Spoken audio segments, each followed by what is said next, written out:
Hello అండి. అమరావతి రాజధాని నిర్మాణాన్ని ఏపీ ప్రభుత్వం అత్యంత ప్రతిష్టాత్మకంగా తీసుకుంది. అమరావతిని కేవలం ఒక సిటీగా కాదు, అంతర్జాతీయ ప్రమాణాలతో ఉండే గ్లోబల్ సిటీగా తీర్చిదిద్దాలనే లక్ష్యంతో అడుగులు వేస్తోంది. ఈ దిశగా రెండో విడత భూ సమీకరణకు కేబినెట్ ఇప్పటికే గ్రీన్ సిగ్నల్ ఇచ్చింది.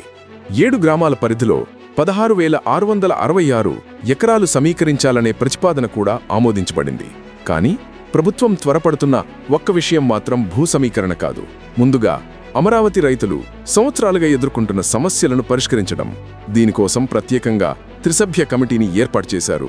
కేంద్ర మంత్రి పెమ్మసాని చంద్రశేఖర్, మున్సిపల్ మంత్రి పొంగూరు నారాయణ, ఎమ్మెల్యే శ్రావణ్ కుమార్ కలిసి కమిటీగా పనిచేస్తున్నారు.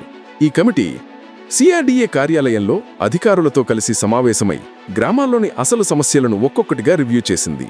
గ్రామ కంఠాలు, లంక భూములు, జరీబ్, మెట్ట భూముల సమస్యలు మొదలుకొని ముఖ్యంగా రైతులకు హెల్త్ కార్డులు మరియు పెన్షన్లు రాకపోవడంపై వచ్చిన ఫిర్యాదుల్ని సీరియస్గా తీసుకున్నారు.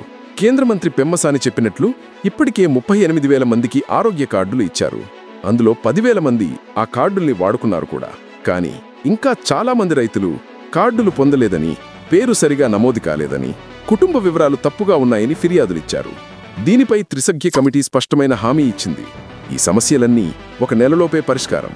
కార్డులో మార్పులు చేర్పులు తిరిగి జారీ చేయడానికి ప్రత్యేక డ్రైవ్ తీసుకురావాలని నిర్ణయించారు.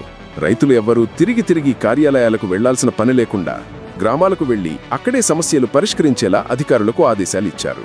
అదేవిధంగా పెన్షన్లు నిలిచిపోయిన రైతుల వివరాల్ని కూడా సేకరించి ఎలిజిబిలిటీ తిరిగి పరిశీలించి వచ్చే 1 నెలలోనే పెండింగ్ పెన్షన్లన్నీ క్లియర్ చేస్తామన్నారు. అమరావతి రైతులకు ఇకపై పెన్షన్ విషయంలో ఎలాంటి టెన్షన్ ఉండదని మంత్రి నారాయణ ప్రకటించారు. అంతేకాదు, అమరావతి అభివృద్ధికి అవసరమైన 200 kV, 400 kV పవర్ లైన్ల పనులు కూడా వేగంగా జరుగుతున్నాయి. ఈ పనులు ముందుగా సానేందుకు టెండర్లు పిలుపునిచ్చారు. 400 kV లైన్లు 2026 అక్టోబర్ 8 నాటికి పూర్తవుతాయని కేంద్ర మంత్రి పెమ్మసాని ప్రకటించారు. అమరావతి ప్లాట్ కేటాయింపుల్లో కొందరికి వచ్చిన చిన్న సమస్యలను కూడా కమిటీ దృష్టికి తీసుకువచ్చారు. ఈ కేసులు కోర్టులలో ఉన్నందున కొంత సమయం పట్టవచ్చని మంత్రి నారాయణ తెలిపారు. కానీ రైతులు ఓపికగా ఉండాలని, ఏ సమస్య వచ్చినా వెంటనే ప్రభుత్వమే పరిష్కరిస్తుందని హామీ ఇచ్చారు.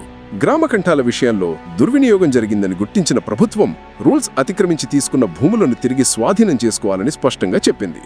దీనికి సంబంధించిన కార్యాచరణను కలెక్టర్, తహసీల్దార్లు ఇప్పటికే సిద్ధం చేశారు.